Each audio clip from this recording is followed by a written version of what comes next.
الزاهي مرحبا. اليوم ان شاء الله راح نطبخ لكم مرقة طرشانة او القيسي يسموها. الطرشانة يعني هي مو وجبة رئيسية بالعراق، عن مشتهى اذا واحد يشتهي او عندك عزيمة، عندكم عزيمة كبيرة منوعة الاكل بها، فراح من ضمنها الطرشانة. طريقة عمل مكوناتها وطريقة عملها راح اشرح لكم اياها ان شاء الله. المكونات: كوب لوز، اللوز مسلوق ومقشر ومقلع على النص مسهسه، يعني اللون ماله اشقر قريب الصفار. نص كوب شكر، خاشوقة او 3/4 الخاشوقة مال اكل هيل، هذني اللي نضيفهن للمرقة. المكونات الرئيسية لها هي الطرشانة، تتكون من المشمش والعنجاس.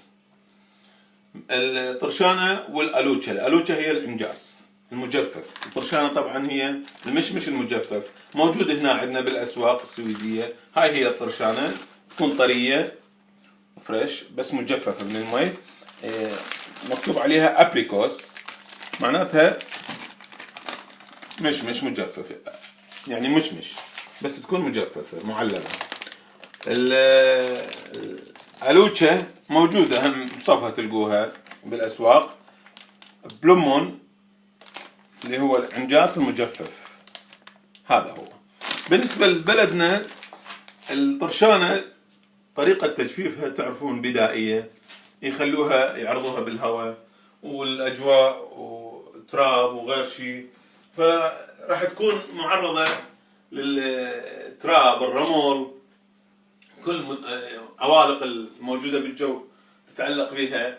أفضل طريقة شو نسوي؟ إحنا ننقعها بالليل إلى الصبح، ومن ننقعها بالمي الصبح من نريد نوخرها من المي نقول إحنا بالعراقي أو بالعامية نقول نشلها، ما نقلبها قلب هيك بالمصفي، نشلها وحدة وحدة، نشيلهن نخليهن بجدرية ثانية أو بنجانة ثانية، بعدها نذب المي ونشطفهن مرتلخ شطف بس غسل، يعني ذب المي مرة مرتين إلى أن تنظف حتى نتخلص من الرمل والتراب الموجود بها وكل شيء عالق بها، نتخلص من عنده حتى أثناء الأكل ما تقوم تجز بالسنونة، تجز يعني تروح الطعم مالتها. طبعا نحتاج إلى لحم وياها أكيد تكون طيبة، واللحم ما بين نص كيلو أو 3/4 الكيلو، وإذا كل لحم بعظم كل زين، بالأخص لحم بعظم مال الفخذ يعني أو الزند. هسه راح نبلش طريقة الطبخ. نفتح الطباخ وندير الدهن،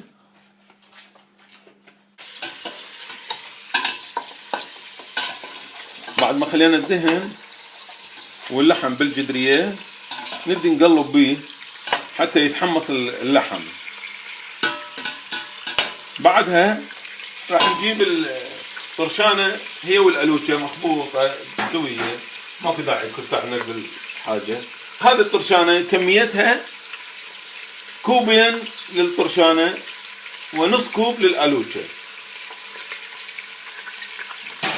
أديرها فوق اللحم، بسم الله،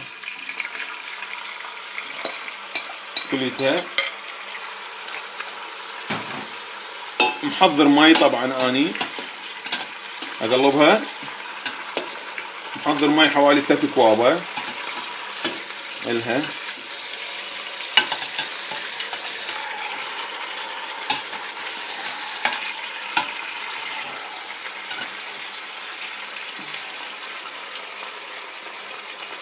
بعد ما خلطت اللحم والطرشانة واللوز ادير المي هسه، طبعا بعد ما تحمص المي، تحمص العفو اللحم ندير المي عليها.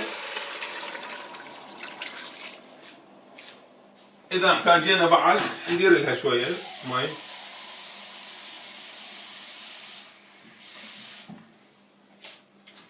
قلنا 3 كوابل كلش كافي، 4 بالزايد.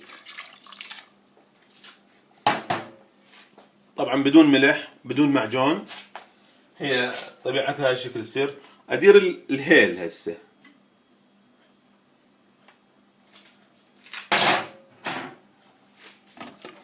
اقلبها شويه.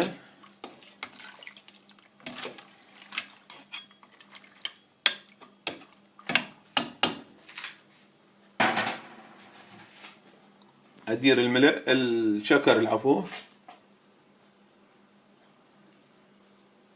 شويه شويه، واخوطها واشوف حاجتي للشكر ايش قد، حسب الكميه اللي اريدها اني، الذوق اللي اريده للشكر، حالات المرقه يعني. اخلي شكر هسه اتركها 5 دقائق تفور. اقبض الجدر اتركها 5 دقائق، ورا ما تفور بس اتذوقها حالاتها بقاعدتها حسب اللي اريده اني. لو يحتاج شكر بعد اذا احتاجين اخليه. بهالاثناء اني راح اطبخ تمن، حتى شي يصير تمن ويا مرقة قيسي او طرشانه، واطيب ما يكون. ما درنا المواد كلها وقلب الجدر، اللحم والطرشانه واللوز والهيل والشكر. بهالمرحله وهو دا يقلب اتذوق الحلا مالتها، تحتاج شكر اخلي لها، ما تحتاج كلش كافي. هسه هذه الطرشانه شقره، تردون تسووها حمراء تضيفوا لها معجون، تريدون تخلوها شكل، بس المعروف عندنا الطرشانه هي تكون شقره صفرة يعني.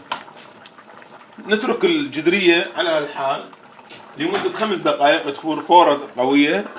بعد ال5 دقائق ننصي الطباخ على اقل شيء على الواحد، نتركها 10 دقائق حتى تتلابس كل الطرشانه ويا الشكر ويا هذه، وتصير مرقه تمام، وياها فد معون تمن والف عافيه. اعزائي بعد ما كملنا المرقه واحنا طابخين تمن، راح نصبها بماعون مثل هالشكل هذا. اهم شيء تطغي بيها الطرشانه واللوز واللحم، هو هاي المكونات الرئيسيه مالتها. طبعا الطرشانه تنكل عندنا بالنهار الظهريه، تنطبخ الصبح الضحى، وبعدين تنكل الظهريه اطيب شيء. وللاكاله اللي يشتهوها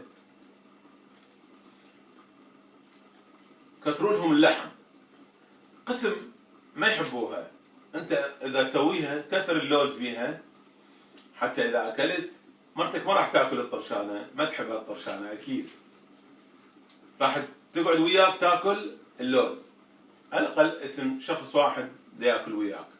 هسه بعد ما سويناها راح نجربها ونذوقها وان شاء الله تعجب الجميع. واذا سويتوها وعجبتكم وكتبوا لنا على الصفحه انه عجبتنا، وننتظر تعليقاتكم، واي واحد عنده ملاحظات تعليقات خليه يذكرها. خلينا نجرب. بسم الله.